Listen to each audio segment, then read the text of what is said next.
Welcome to Only the Truth. That's all you're gonna get. Let's get into it. Okay, welcome, and thanks for tuning back in. We're going to go ahead and follow up with some of the videos that we've been doing already in the series. So this video has a dual functionality, actually. That being a follow-up on my latest video about names, and a continuation of the series called Ancient Paganism Equals Modern Religion. So the theme of this video is understanding what he does is crucial to understanding who he is. So let me go ahead and explain what that means. So in a previous video, we went over a brief outline about names where we described the basics of ancient naming systems and why it is so important to follow these guidelines when recognizing the relevance of characteristics of an individual's label. So let's get straight into it. In ancient times, names were not carelessly chosen just because they sounded charming.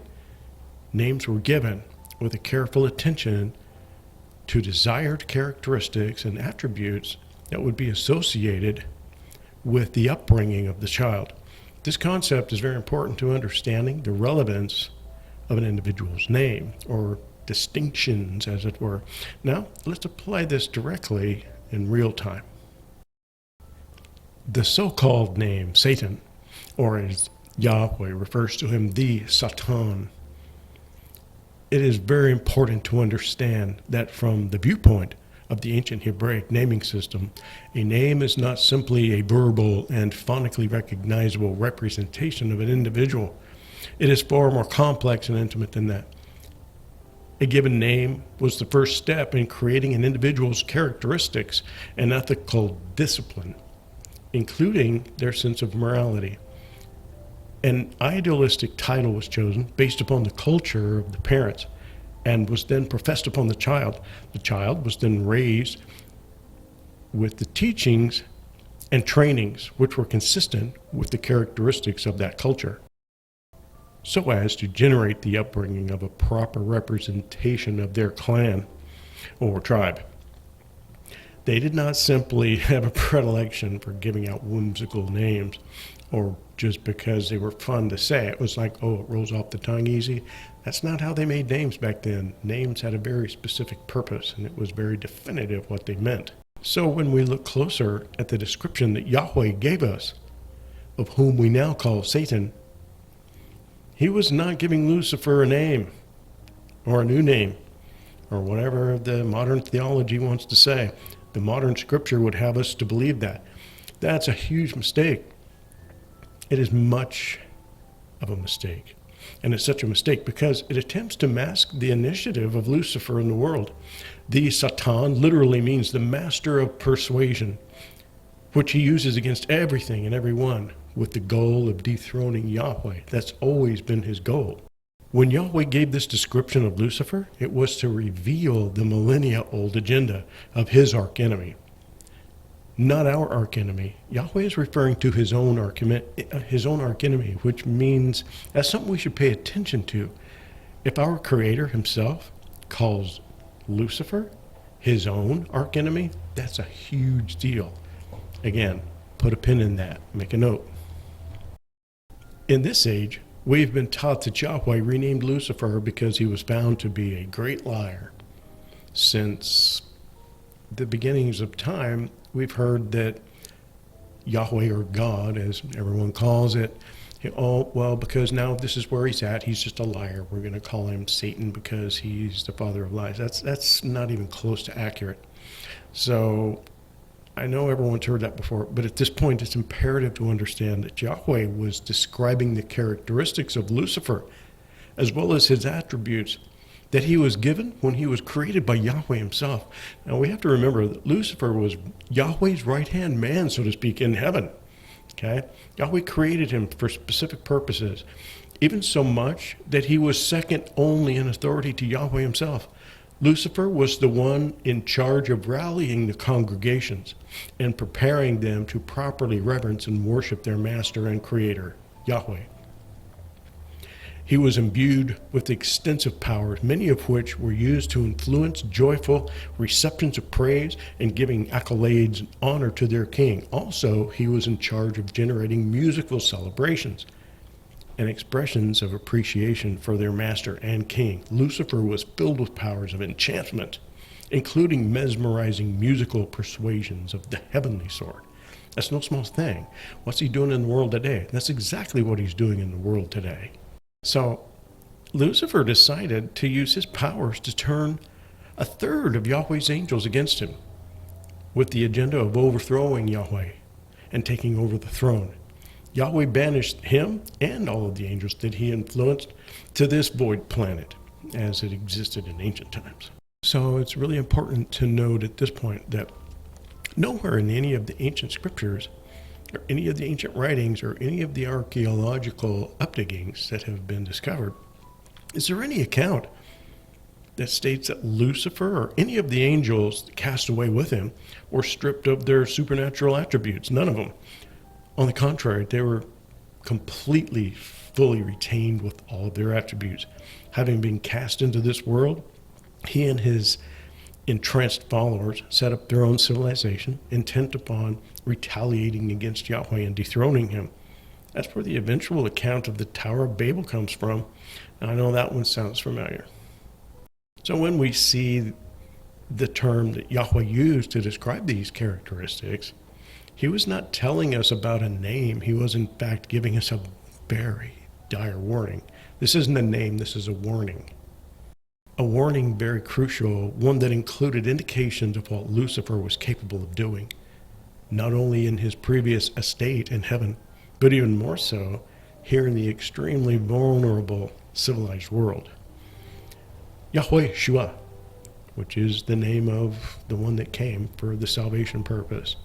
It was Yahweh in the form of a man called Yahweh Shua. Again, we already put a pin in that, so we're moving right along with that.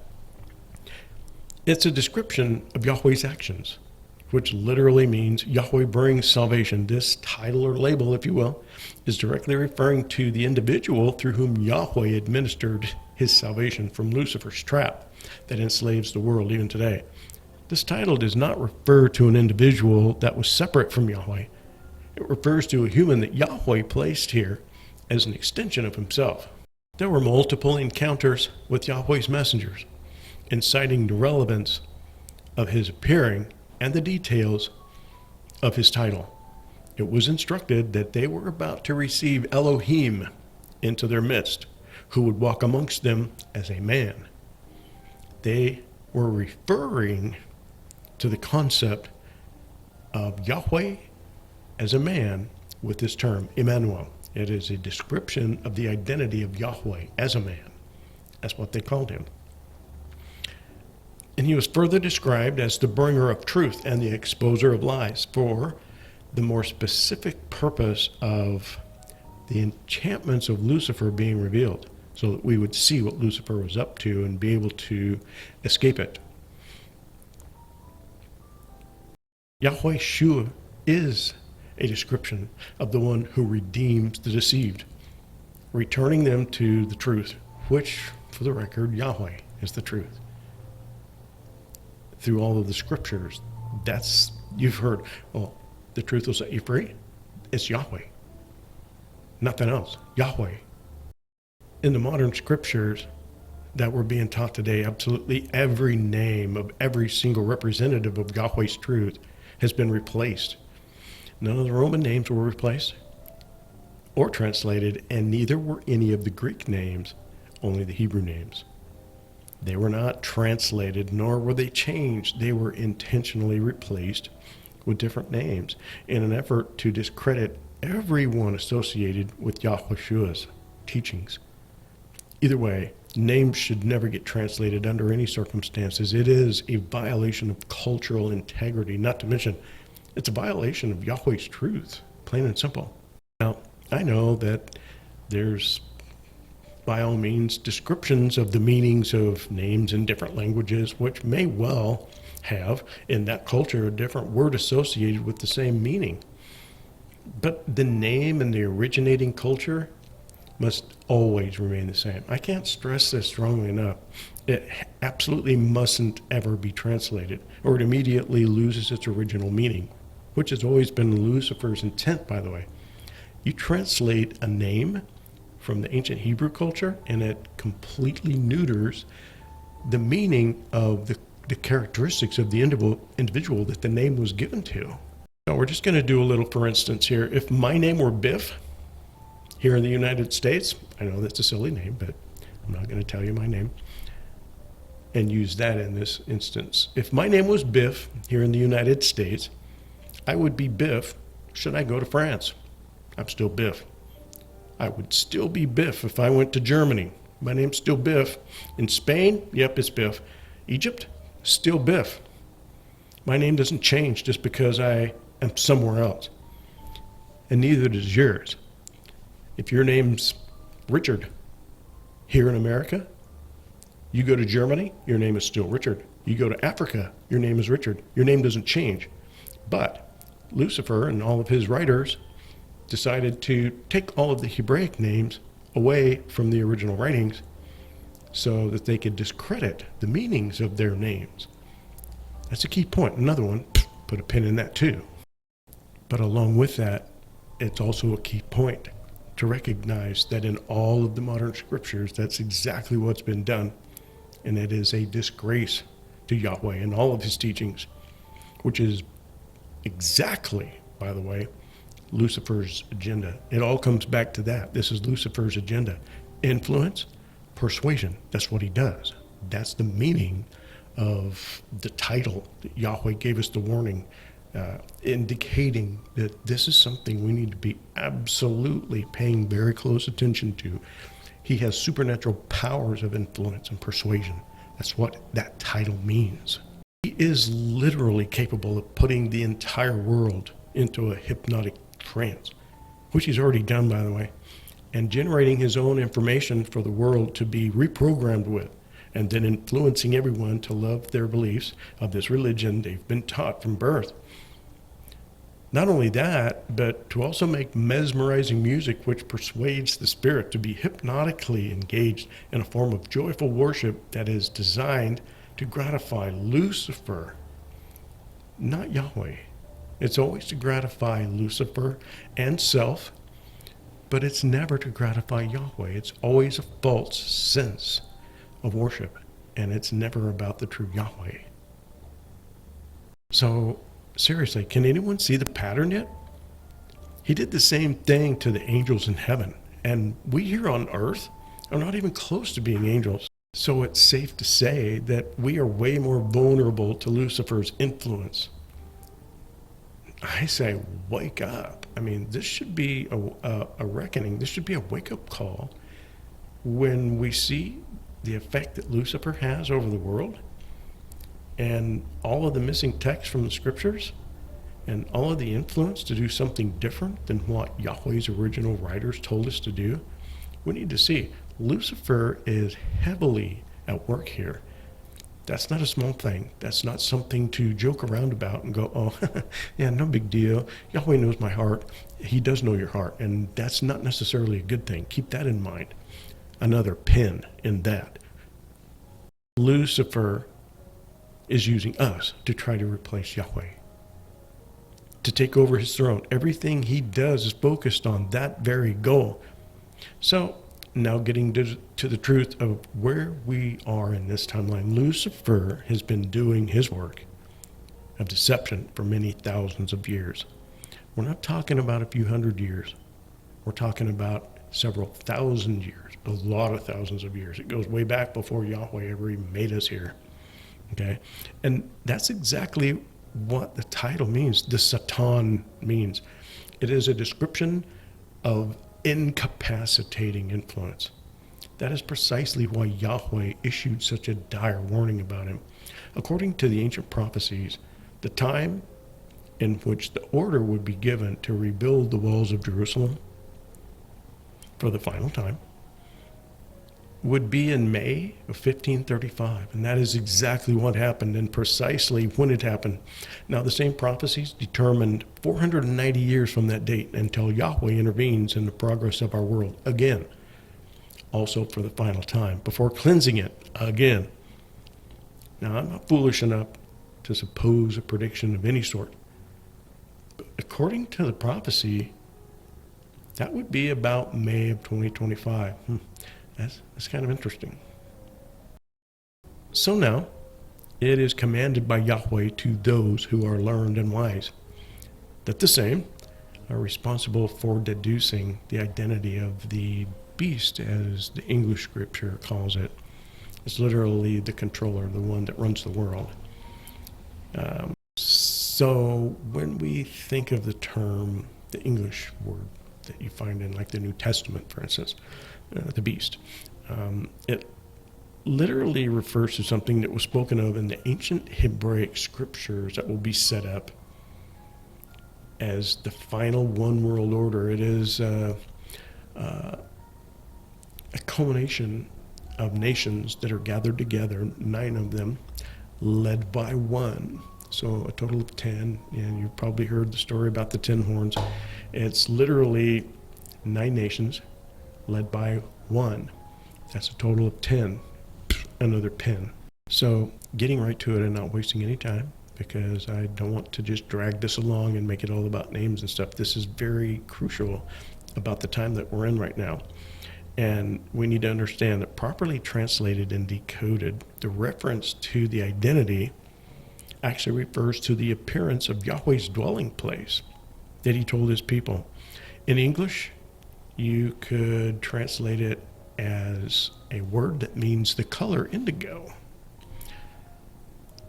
as this is also the color of the ancient sky. The ancients understood that this was referring to the sky, or the heavens above, where Yahweh is.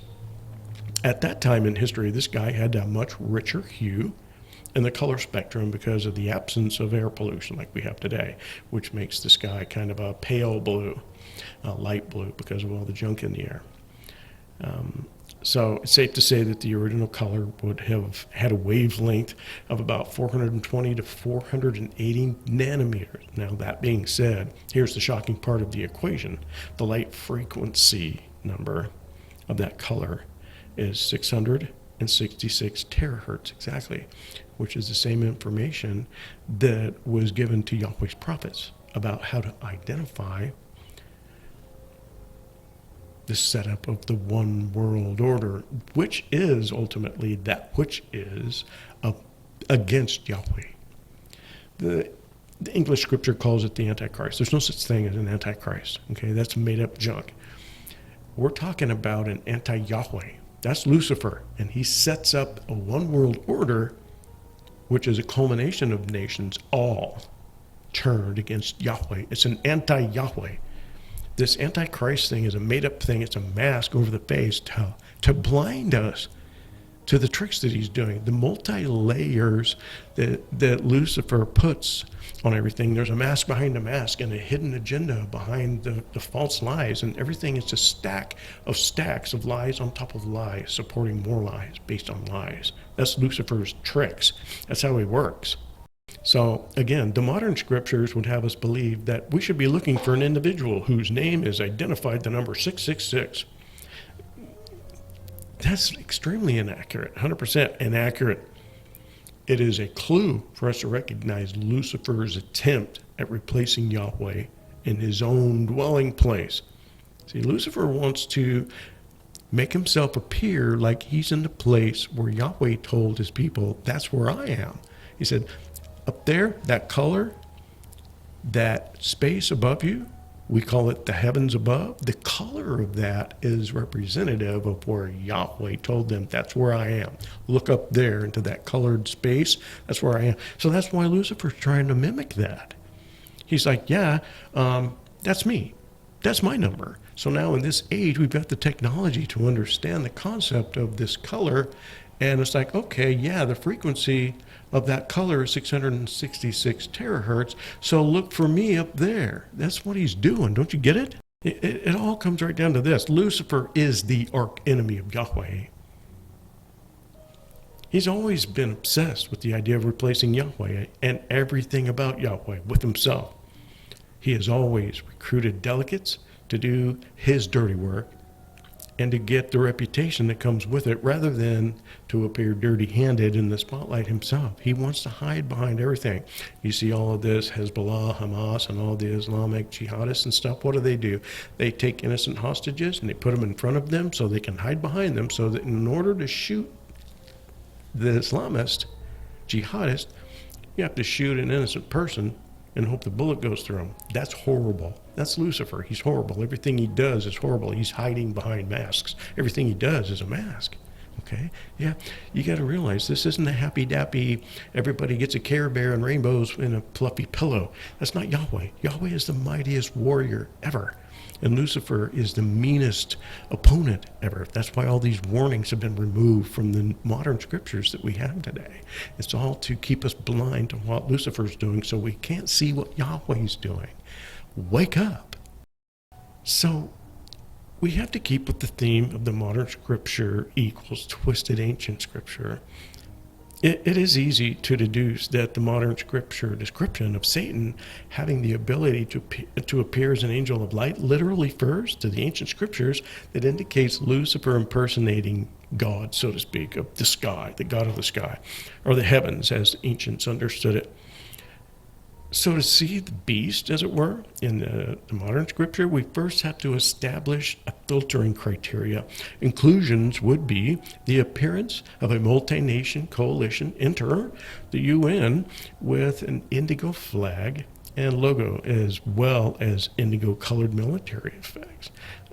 You've probably seen the UN's military. They've got military vehicles and tanks and equipment, and even the battle dress uniforms they wear, the BDUs, and their helmets, they're all indigo blue. That's creepy, isn't it? Yeah. Now, also a tyrannical dictatorship which is hell-bent on leading the world in a revolt against Yahweh. Let's also remember that Yahweh, Shua, confronted and defeated a legion of devils that were occupying a single man while he was teaching his disciples, or his students. And now apply that concept to the true identity of the Vatican. You no doubt have heard the term all-seeing eye, and its image of a single eye atop a pyramid. The Vatican is more correctly known as the Holy See, translated to modern terminology. The triune who sees all, or controls all, sometimes called the Holy Trinity. The many who control the one who controls the many. Do you see the layers? So with these simple and accurate filters in place, we can see the pattern beginning to form. Since we know that the Vatican was formed from the ancient Greco-Roman paganism, we can also see clearly the intent to lead a controlled revolt against Yahweh.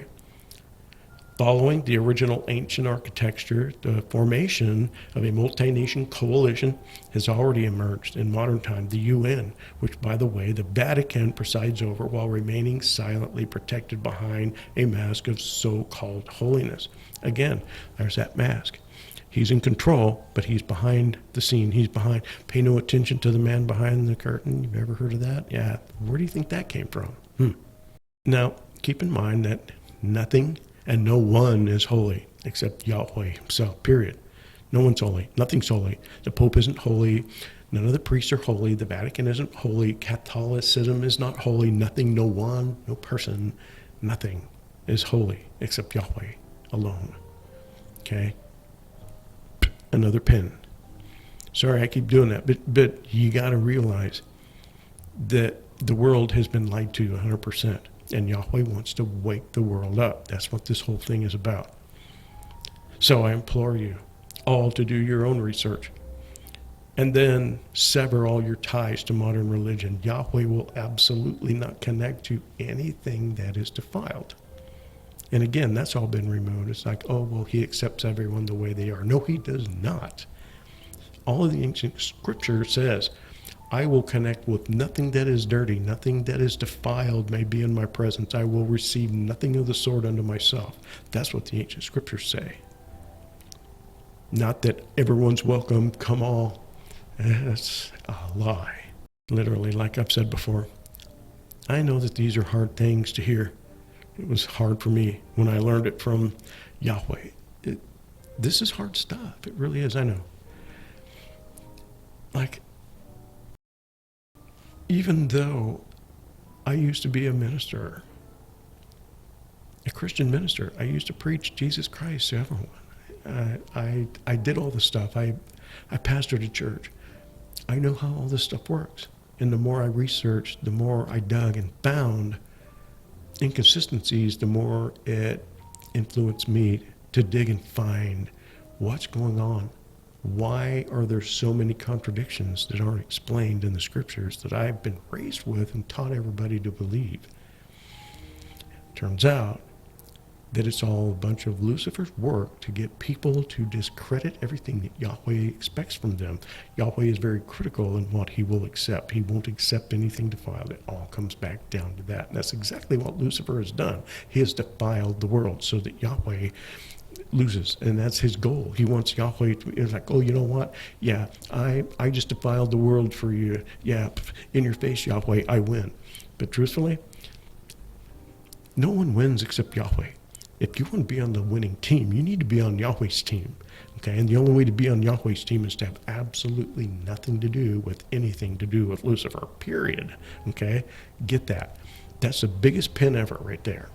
So here's another concept to let this one sink in, okay? Even though this is hard to hear, it's hard to take, it's hard to fathom and conceive the idea that everything that you've believed and been taught all of your life is a lie. Okay, it hurts. Yeah, it does. But we have to understand that Yahweh created us with the ability to feel pain so that we could recognize when something is wrong. Okay, that's a message from Yahweh through me to you. He gave you the ability to feel pain so that you can recognize something's wrong. Okay? So anyway, for now, there is more to come, but for now, this is where I'm going to end this particular volume in the series, Ancient Paganism Equals Modern Religion. There is more to come, so please stay tuned, and be sure to click subscribe and like. Not because I'm looking for subscribers, that's not my goal. My goal is to give you what Yahweh gives me, and it comes from him right through me to you, and that's really all this is all about.